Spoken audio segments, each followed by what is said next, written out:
नमस्कार, स्वागत है आप सभी का देवभूमि समाचार में। मैं हूं आपके साथ सुनील चौहान। नैनीताल के रामनगर वन विभाग में आउटसोर्स कर्मचारियों को वेतन के लाले पड़ गए हैं। पिछले 9 महीनों से वेतन का भुगतान नहीं होने से गुस्साए वन विभाग के आउटसोर्स कर्मचारियों ने कार्य बहिष्कार कर दिया है। कालाडूंगी रेंज में भी कार्यरत दर्जनों ऐसे कर्मचारी हैं जिन्हें 9 महीनों से वेतन नहीं मिल सका है और ये आउटसोर्स कर्मचारी अपने काम को बंद कर कालाडूंगी रेंज कार्यालय के परिसर में बैठ गए हैं। गुस्साए कर्मचारियों का कहना है कि वेतन नहीं मिल पाने से वो अपने परिवार की जरूरतों को पूरा नहीं कर पा रहे हैं। उनका कहना है कि कर्जा लेकर परिवार का खर्चा चलाने को मजबूर हैं। उन्हें बार बार आश्वासन तो दिया जा रहा है मगर वेतन नहीं दिया जा रहा। जब तक उनको वेतन नहीं दिया जाता उनका कार्य बहिष्कार जारी रहेगा। आज हम जितने भी हमारे जो आउटसोर्स के भाई हैं, जो भी हम यहाँ पे एकत्र हुए हैं, ये हमारी दिक्कत ये है कि हम विगत 9 महीने से हमको वेतन नहीं मिल पा रहा है। क्या कहते हैं, कई बार हम डिवीजन ऑफिस गए हैं, डेपो साहब के पास भी गए हैं, ऊपर भी हमने बात करी है। हर बार हमको ये आश्वासन दिया गया 20 दिन के अंदर 25 दिन, पूरा जुलाई से लेकर 4 महीने से हमको ये आश्वासन जब भी जाते हैं कि 15 दिन में तुम्हारी सैलरी आ जाएगी, 20 दिन में तुम्हारी सैलरी आ जाएगी। इतने बार कहते आज ये 10 महीने हो गए।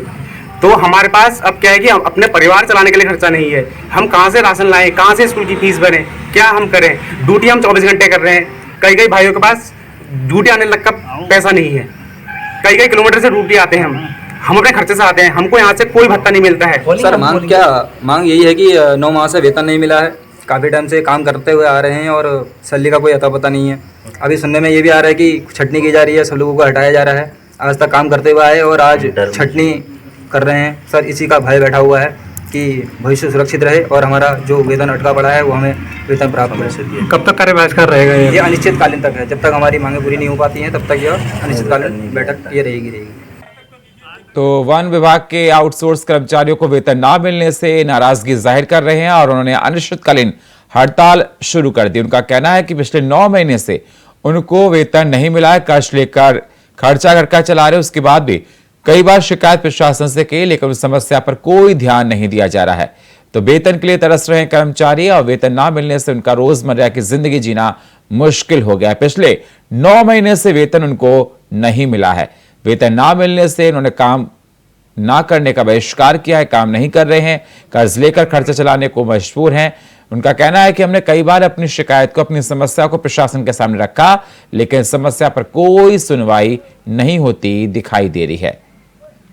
तो अब इन्होंने अनिश्चितकालीन हड़ताल का आश्वासन कर लिया, धरने पर बैठ गए हैं। पिछले 9 महीने से वेतन ना मिलने से नाराज गए ये वन के कर्मचारी और काम का बहिष्कार किया है।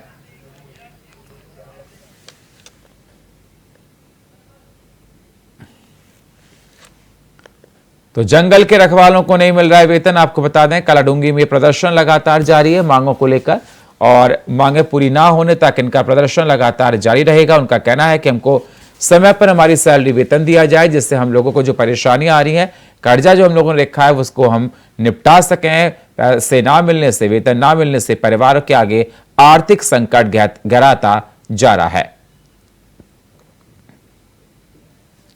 तो आपको बता दें कि वन आउटसोर्स के कर्मचारी हैं जो अपने मांगों को लेकर हड़ताल पर बैठ गए हैं। और इस खबर पर हमारे साथ मुकेश छिंबाल कालाडूंगी से हमारे साथ लाइव जुड़ चुके हैं। मुकेश, क्या कुछ और अहम जानकारी? जिस प्रकार से देखा जा रहा है कि पिछले 9 महीने से वेतन ना मिलने को लेकर इन्होंने अनिश्चितकालीन के लिए प्रदर्शन करना शुरू कर दिया है और किस प्रकार से अभी वहां पर देखा जा रहा है, फ्रेश अपडेट क्या है? जी मैं आपको बता दूं, जो आउटसोर्स कर्मचारी यहाँ पर धरना प्रदर्शन कर रहे हैं, ये रामनगर वन विभाग के अंतर्गत ज्यादातर जो वन विभाग में आउटसोर्स से कार्मिक भरे गए हैं, इनके द्वारा लगातार जो इनका कहना है कि ये पिछले 10 वर्षों से विभाग में रात दिन जो भी सुरक्षा इनको वन विभाग के अधिकारी द्वारा सौंपी जाती है उनको पूर्ण करने के लिए हमेशा तत्पर रहते हैं, परंतु विभाग द्वारा पिछले 9 महीने से जो इनको वेतन नहीं दिया गया है तो इनकी दिनचर्या को चलाना काफी मुश्किल हो गया है। वन विभाग की तरफ से क्या कुछ कहा गया जब इन्होंने अनिश्चितकालीन हड़ताल की घोषणा की? जी सर्वप्रथम मैं आपको बता दूं, जो वन विभाग में कार्मिक रखे हुए हैं, ये वन विभाग की एक व्यवस्था है कि ठेकेदारी प्रथा के अंतर्गत इनको रखा जाता है और पिछले 10 सालों से और कई लोग उससे ज्यादा सालों से विभाग में अपनी सेवा दे रहे हैं, परंतु विभाग के द्वारा जो लापरवाही बरती जा रही है उसमें विभाग से जब वार्ता की गई तो उन्होंने एक सांत्वना ही दी कि जल्द इस समस्या का निराकरण कर दिया जाएगा, परंतु आज तक जो भी कर्मी कह रहे हैं कि आज तक उनको केवल दिलासा दी गई है और वेतन नहीं दिया गया। जी मुकेश, मैं आपसे ये भी जानना चाहता हूं, उनका कहना है कि जब तक हमारी मांगों को पूरा नहीं किया गया, हमको हमारा वेतन नहीं दिया गया, तब तक हम प्रदर्शन करते रहेंगे। जी बिल्कुल बिल्कुल बिल्कुल, इन्होंने एक लास्ट चेतावनी यहाँ पर दी हुई है और बोला है कि जब तक वेतन नहीं होगा और वेतन हमें समय पर नहीं दिया जाएगा, क्योंकि त्योहारों का सीजन नजदीक आ रहा है और अन्य कई घर के खर्चे होते हैं, बच्चों की पढ़ाई के खर्चे। बहुत बहुत शुक्रिया मुकेश हमारे साथ जुड़ने के लिए आपका। दशहरा को लेकर हरिद्वार पुलिस ने अपनी कमर कस ली है। आपको बता दें, हरिद्वार में गत कई सालों से इस मेले के दौरान लोगों को भारी जाम से परेशान होना पड़ता है। हरिद्वार पुलिस ने इस बार जगह जगह पर लगने वाले दशहरा मेले को देखते हुए नया ट्रैफिक और डाइवर्जन प्लान तैयार किया है। आपको बता दें, हरिद्वार के रोडी बेलवाला, भेल, भूपतवाला, मायापुर और कनखल सहित कई जगहों पर रावण दहन किया जाता है, जिसको देखने के लिए बड़ी संख्या में लोग पहुंचते हैं, जिसके कारण शहर में जाम जैसी स्थिति बन जाती है। ऐसे में हरिद्वार के एसएसपी ने इस बात जाम की इसी स्थिति से पार पाने के लिए नया प्लान बनाया है। एसएसपी प्रेमेंद्र डोभाल ने बताया कि इस बार दशहरा मेले के कारण से जाम को स्थिति से निपटने के लिए अतिरिक्त पुलिस बल के साथ साथ कई जगह पर यातायात को डायवर्ट किया गया है।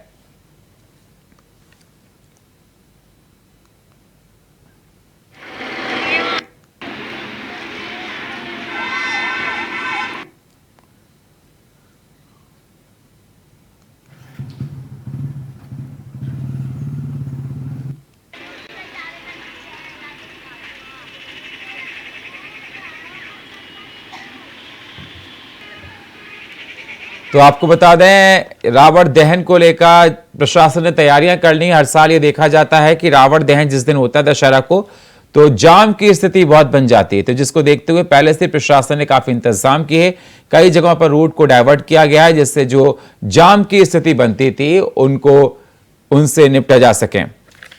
और हमारे साथ इस खबर पर जुड़ चुके हैं विकास चौहान फोन लाइन पर। विकास, क्या कुछ और अहम जानकारी, जिस प्रकार से देखा जा रहा है कि ट्रैफिक को लेकर डायवर्जन प्लान को तैयार किया गया है, जिससे दशहरा के दिन जब रावण दहन किया जाए तो लोगों को जाम से परेशान ना होना पड़े। विकास, जिस तरह से हमेशा से ये देखा जाता रहा है, क्योंकि हरिद्वार में धर्मनगरी है और यहाँ पर अलग अलग स्थानों पर बड़ी संख्या में यहाँ पर लोग रावण दहन देखने पहुंचते हैं। और जहाँ पर चाहे बेचल में, जिस तरह से बेचल जो उपनगरी है वहाँ पर 2 जगह वहाँ पर होता है, और हरिद्वार में अलग अलग स्थानों पर अगर कनखल, हरिद्वार और मोटेश्वर की बात करें, वहाँ पर भी कई जगह पर यहाँ पर होता है रावण दहन। तो वहाँ पर जाम की स्थिति हर बार देखने को मिलती है। हालांकि पुलिस के द्वारा ये पहली बार मौका है जब हरिद्वार में दशहरा के पर्व पर रोड डाइवर्जन किया गया हो। हालांकि जिस तरह से गंगा दशहरा या कोई अन्य पर्व यहाँ पर स्थान पड़ते हैं तब जब रोड डाइवर्जन पुलिस के द्वारा किया जाता है, लेकिन पहला मौका है जब दशहरा के पर्व पर जाम से बचने के लिए स्थानीय लोगों को बचाने के लिए ये पुलिस के द्वारा ये पहल की गई है। तो कहीं ना कहीं कह सकते हैं ये अच्छी पहल है, क्योंकि लोगों द्वारा जिस तरह से अगर हम चाहे बेचल की बात करें, कनखल और हरिद्वार की बात करें, स्कूटर से भी निकलना वहाँ पर बड़ा दुर्भर हो जाता है। हालांकि अब जिस तरह से ट्रैफिक के साथ साथ पार्किंग की व्यवस्था पहले से सुनिश्चित कर दी गई है और ये अनाउंस कर दिया गया है कि जिस तरह से सड़कों पर जो पार्किंग लोग कर देते हैं वो नहीं करने दी जाएगी, वो प्रतिबंधित रहेगी।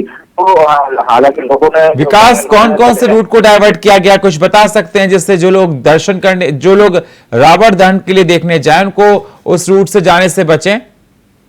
बिल्कुल, जिस तरह से अगर हम बात करें जो सेक्टर 4, अगर बेहतर की बात करें सेक्टर 4 और सेक्टर 1 में जिस तरह से रावण दहन का कार्यक्रम किया जाता है, जिसमें लाखों की संख्या में अगर हम बात करें दोनों ही स्थानों पर बड़ी संख्या में लोग यहाँ पर पहुंचते हैं। और उधर उसके पीछे ही बेचल के पीछे जो सेक्टर एरिया है वहां से जो छोटे जो लोग यहाँ हरिद्वार की तरफ आते हैं, तो उनके लिए वो एक व्यवस्था बनाई गई है कि वो सेक्टर 4 से रूट डाइवर्जन करके सीधा बाउंड्री गेट पे निकलेंगे और उसके बाद हरिद्वार पहुंचेंगे। इसी तरह से शुक्रिया विकास, हमारे साथ जुड़ने के लिए आपका, ताजा अपडेट देने के लिए आपका।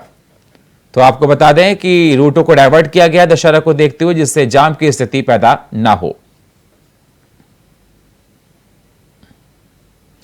उत्तराखंड वीर चंद्र सिंह गढ़वाली शोध और वानिकी विश्वविद्यालय भरसर भर्ती मामले में कृषि मंत्री गणेश जोशी ने मामले का संज्ञान लेते हुए कहा कि धामी सरकार में किसी भी तरह की गड़बड़ घोटाला बर्दाश्त नहीं किया जाएगा। अगर इस मामले की कोई लिखित शिकायत मिलती है तो इस पूरे मामले की जांच की जाएगी। आपको बता दें, SC/ST फेडरेशन के अध्यक्ष करम राम ने बताया कि बीते दिनों की वीर चंद्र सिंह गढ़वाली शोध और वानिकी विश्वविद्यालय के कुलपति परवेंद्र कौशल पर अपने पद के दुरुपयोग और रोस्टर के साथ छेड़छाड़ का आरोप लगाया था। वहीं उन्होंने सरकार से भी मांग की थी कि 2020 की भर्तियों को पुनः शुरू किया जाए, पूरे मामले की गंभीरता से जांच की जाए। और इस खबर पर हमारे साथ फोन लाइन पर अभय कैथुरा हमारे साथ जुड़ चुके हैं। अभय, क्या कुछ और अहम जानकारी जिस प्रकार से देखा जाए कि कृषि मंत्री गणेश जोशी ने संज्ञान लिया है गढ़वाली शोध मामले को लेकर और गड़बड़ घोटाला बर्दाश्त नहीं किया जाएगा। उन्होंने कहा कि जो घोटाला करेगा उसके खिलाफ सख्त कार्रवाई की जाएगी। जी बिल्कुल, ये कह सकते हैं कि कृषि मंत्री की तरफ से साफ तौर पर निर्देश यहाँ पर दिए गए अधिकारियों को कि जो अभी तक का जो पूरा मामला बीचन सिंह गढ़वाली शोध विश्वविद्यालय का रहा है जी, तो भर्तियों को लेकर धांधली की बात यहाँ पर कही गई है, कुछ लापरवाहियां उनमें भर्ती गई है, उसको तुरंत उसकी जांच कराने की बात यहाँ पर कही गई है। कृषि मंत्री ने साफ तौर पर कहा है कि 2020 से लेकर अब तक का जो भी कार्य वहाँ पर रही है, जिनको लेकर सवाल खड़े होते हैं, उन सभी पर तत्काल यहाँ पर जांच की जाए। जो सत्यता है उस सत्यता को यहाँ पर सार्वजनिक किया जाए। जो अधिकारी दोषी हैं, कर्मचारी दोषी है, उनके खिलाफ कड़ी कार्रवाई की जाए। कृषि मंत्री ने कहा कि जो प्रदेश की धामी सरकार है, जीरो टॉलरेंस की सरकार है, ऐसे में किसी भी भ्रष्टाचार को यहाँ पर बढ़ावा नहीं दिया जाएगा। जो भी इस अपराध में लिप्त होंगे, जो भी भ्रष्टाचार के मामलों को बढ़ावा देने वाले अधिकारी होंगे, जिनकी तरफ से लापरवाही बरती गई है, उनके खिलाफ सख्त कार्रवाई यहाँ पर की जाएगी। क्योंकि अभी तक ये कह सकते हैं कि जो कुलपति थे, जिनके ऊपर आरोप यहाँ पर लग रहे थे, उनके ऊपर पद का दुरुपयोग करने, रोस्टर में छेड़छाड़ करने के आरोप यहाँ पर लगे। जो भर्तियां 2020 में जिनको निरस्त कर दिया गया था, उन सभी पदों को पुनः बहाल करने की मांग यहाँ पर की जा रही है। क्योंकि लगातार जिस प्रकार से प्रदेश में इस समय कृषि विभाग का काम यहाँ पर बढ़ रहा है, तो ऐसे में जो शोध के जो विषय हैं, उन सभी विषयों पर त्वरित गति से कार्य करने की आवश्यकता है। इसलिए इन सब चीजों की मांग ज्यादातर यहाँ पर बढ़ रही है। अब देखना यह होगा कि कृषि मंत्री के इस निर्देश के बाद विभागीय स्तर पर किस प्रकार से जांच यहाँ पर होती है और जो दोषी अधिकारी कर्मचारी उनके खिलाफ क्या कार्रवाई की जाती है। जी शुक्रिया हमारे साथ जुड़ने के लिए अभय आपका। बीजेपी सरकार उत्तराखंड में दिसंबर महीने में ग्लोबल इन्वेस्टर समिट कराने की तैयारी कर रही है। तो वहीं अब समिट के आयोजन को लेकर सूबे में सियासत भी तेज हो गई है। आपको बता दें, बीते दिनों कांग्रेस प्रदेश अध्यक्ष करण माहरा और पूर्व मुख्यमंत्री हरीश रावत ने बीजेपी की उत्तराखंड सरकार पर ग्लोबल इन्वेस्टर्स समिट को लेकर निशाना साधा था। तो वहीं अब इसको लेकर हल्द्वानी से कांग्रेस के विधायक सुमित हृदय और उत्तराखंड कांग्रेस के प्रदेश प्रवक्ता दीपक बलुटिया ने प्रदेश की बीजेपी सरकार पर समिट कराने को लेकर कई सवाल खड़े किए हैं। हल्द्वानी विधायक सुमित हृदय ने कहा कि इन्वेस्टर समिट को लेकर सिर्फ लोगों को गुमराह किया जा रहा है। इससे पहले भी राज्य सरकार ग्लोबल इन्वेस्टर समिट कर चुकी है, उसका क्या हुआ ये सब जानते हैं।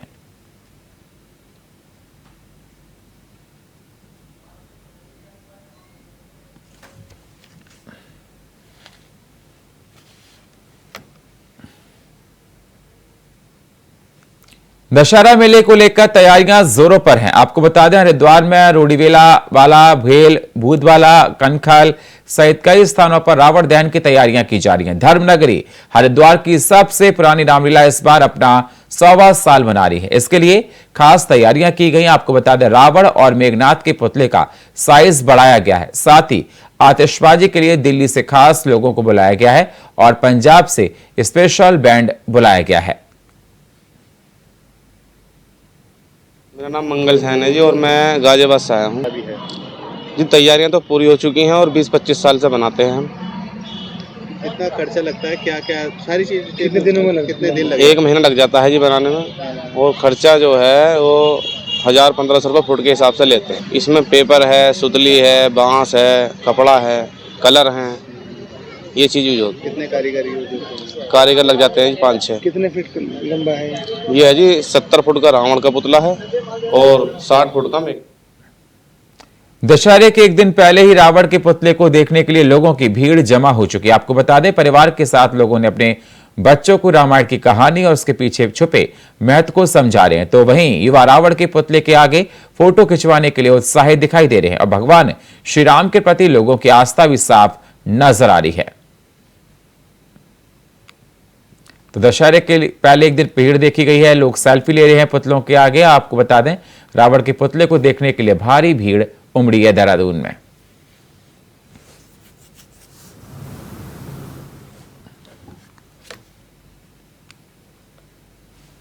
अगली खबर लक्सर से है, जहां पूर्व मुख्यमंत्री और हरिद्वार के सांसद डॉक्टर रमेश पोखरियाल निशंक कानपुर क्षेत्र के कानावाली गांव पहुंचकर जन संवाद कार्यक्रम को संबोधित किया। इस दौरान उन्होंने खानपुर क्षेत्र में 5 सड़कों का शिलान्यास भी किया। साथ ही उन्होंने कहा कि केंद्र की मोदी और राज्य की धामी सरकार प्रदेश भर में चौमुखी विकास करने में लगी है। इस दौरान हरिद्वार में हजारों करोड़ की विकास योजनाओं से क्षेत्र का विकास कराया जा रहा है।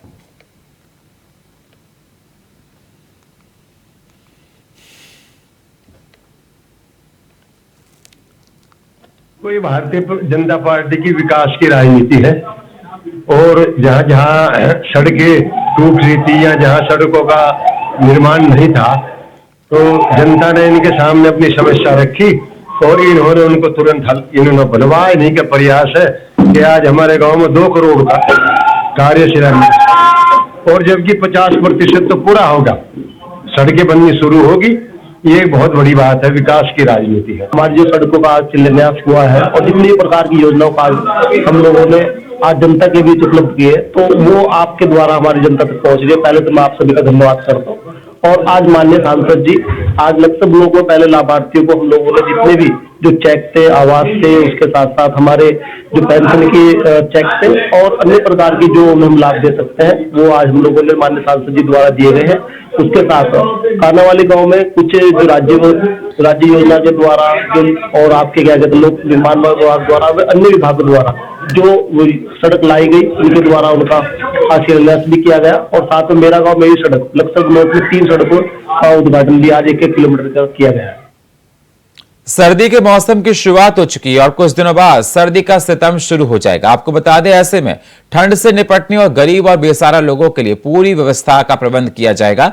जिलाधिकारी की माने तो उनकी ओर से हर बार गाइडलाइन जारी की जाती है और उनका पालन किया जाता है। इस दौरान उन्होंने बताया कि पहले ही व्यवस्था पर मंथन किया जाएगा कि इसके साथ ही रैन बसेरे में पानी, बिस्तर और टॉयलेट्स की व्यवस्था पर ध्यान दिया जाएगा।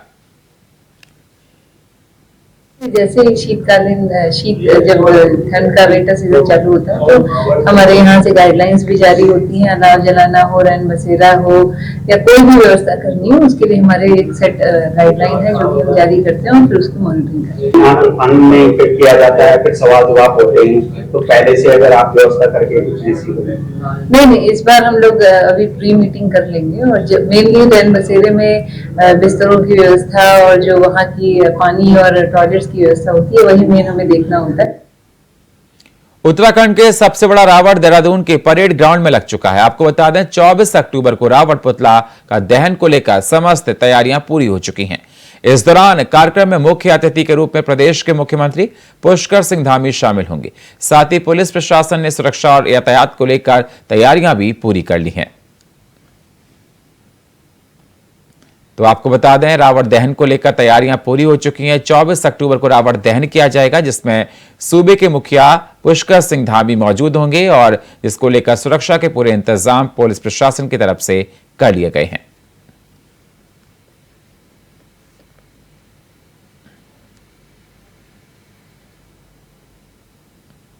बीजेपी प्रदेश अध्यक्ष ने किसानों के संबंध में दिए गए बयान पर कांग्रेस अध्यक्ष ने टिप्पणी करते हुए कहा कि भाजपा मानसिक संतुलन खो चुकी है, जिस पर बीजेपी प्रदेश अध्यक्ष महेंद्र भट्ट ने पलटवार करते हुए कहा कि करण महारा जिस पार्टी के प्रदेश अध्यक्ष हैं उसके राष्ट्रीय नेता आलू से सोना बनाने का काम करते हैं।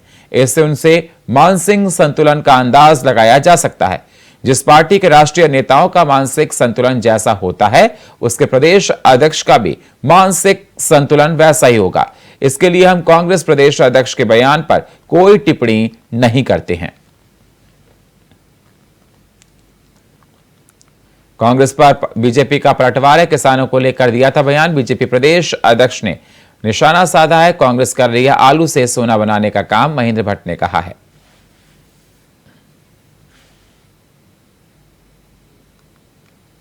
मुख्यमंत्री ने संकेत दिए हैं कि नवरात्रों में हम इस सूची किसी भी दिन जारी कर सकते हैं। तीसरी सूची बहुत जल्दी निकलेगी, चौथी सूची उसको तत्काल बाद निकलेगी। तो पहले 4 सूची हम प्रथम चरण में निकालेंगे और उसके बाद फिर अगले चरण के दोबारा फिर हमको बैठना पड़ेगा, चर्चा करेंगे। ये सूची 10-10 लोगों की होगी या इसमें कुछ संख्या बढ़ सकती है? नहीं, बढ़ भी सकती, घट भी सकती है, लेकिन सूची अभी 4 सूची निकालने का, 3 और एक निकल चुकी, 4 सूची निकालने का ऐसा एक प्रकार से मोटा मोटा निर्णय सोचा गया है। तो दीपावली 5 राज्यों में विधानसभा चुनाव का बिगुल बज चुका है, तो वहीं भारतीय जनता पार्टी इन राज्यों में बेहतर चुनाव प्रबंधन के उद्देश्य से अन्य राज्यों से भी अपने कार्यकर्ताओं को जिम्मेदारियां दी गई, जिसके तहत उत्तराखंड से कई वरिष्ठ नेताओं को राजस्थान और मध्य प्रदेश के अलग अलग जनपदों से चुनाव प्रबंधन की जिम्मेदारियां सौंपी गई हैं।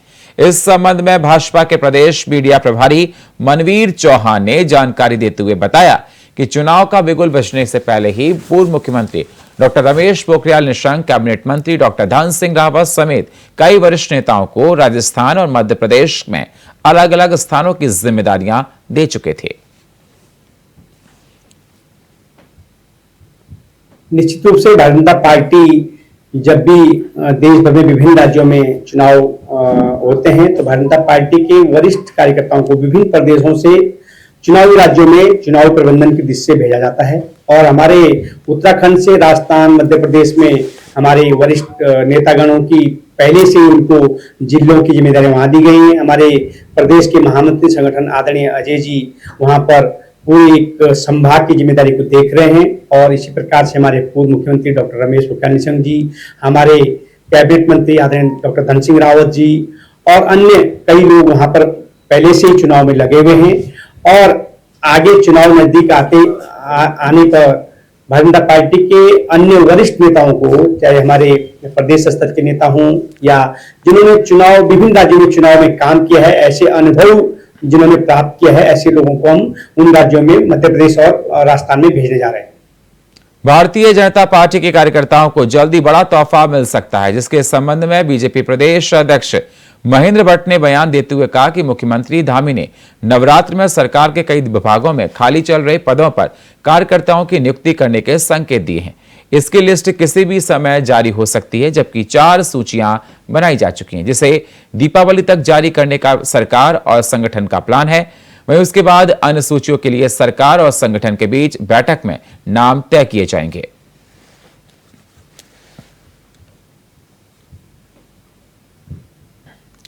तो बीजेपी प्रदेश अध्यक्ष ने जानकारी दी खाली पदों पर कार्यकर्ताओं की नियुक्तियों को लेकर।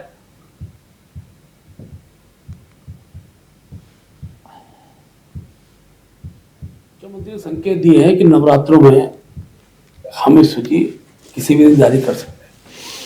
तीसरी सूची बहुत जल्दी निकलेगी, चौथी सूची उसको तत्काल बाद निकलेगी। तो पहले 4 सूची हम प्रथम चरण में निकालेंगे और उसके बाद फिर अगले चरण के दोबारा फिर हमको बैठना पड़ेगा, चर्चा करेंगे। ये सूची 10-10 लोगों की होगी या इसमें कुछ संख्या बढ़ सकती है? नहीं, बढ़ भी सकती, घट भी सकती है, लेकिन सूची अभी 4 सूची निकालने का, 3 और एक निकल चुकी, 4 सूची निकालने का ऐसा एक प्रकार से मोटा मोटा निर्णय सोचा गया है। तो दीपावली भारतीय जनता पार्टी के कार्यकर्ताओं को जल्द मिल सकता है बड़ा तोहफा, जिससे के संबंध में आज भी बीजेपी प्रदेश अध्यक्ष महेंद्र भट्ट ने बयान देते हुए कहा कि मुख्यमंत्री धामी ने नवरात्र में सरकार के कई विभागों में खाली चल रहे पदों पर कार्यकर्ताओं की नियुक्ति करने के संकेत दिए हैं। एक सूची किसी भी समय जारी हो सकती है, जबकि 4 सूचियां बनाई जा चुकी हैं, जो कि दीपावली तक जारी करने का सरकार और संगठन का प्लान है। उसके बाद अन्य सूचियों के लिए सरकार और संगठन के बीच बैठक में नाम तय किए जाएंगे।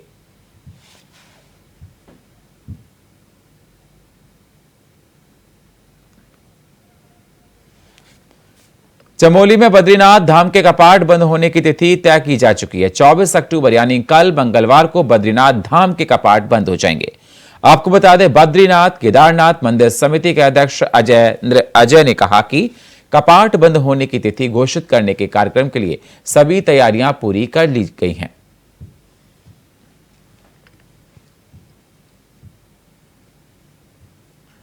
अर्चना आयोजित की देखिए, आप जानते हैं कि प्रतिवर्ष विजयदशमी के शुभ अवसर पर भगवान बद्री विशाल जी के कपाट बंद होने की तिथि निर्धारित की जाती है।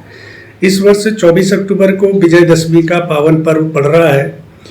इस अवसर पर मंदिर में विशेष पूजा अर्चना आयोजित की जाएगी और जो धर्माचार्य हैं, ज्योतिष के जानकार हैं, अन्य विद्वान गण हैं, उनके द्वारा पंचांग गणना के पश्चात भगवान बद्री विशाल जी के कपाट बंद होने का मुहूर्त तय किया जाएगा। और हमें अनुमान है कि इस वर्ष इस अवसर का साक्षी बनने के लिए बड़ी संख्या में, हजारों की संख्या में श्रद्धालु बद्रीनाथ धाम पहुंचेंगे। इसको लेकर के श्री बद्रीनाथ केदारनाथ मंदिर समिति के स्तर से अपनी सभी तैयारियां पूर्ण कर ली गई हैं। और फिलहाल देवभूमि समाचार में इतना ही। बाकी खबरों के लिए आप बने रहिए इंडिया वॉइस के साथ। तब तक के लिए नमस्कार।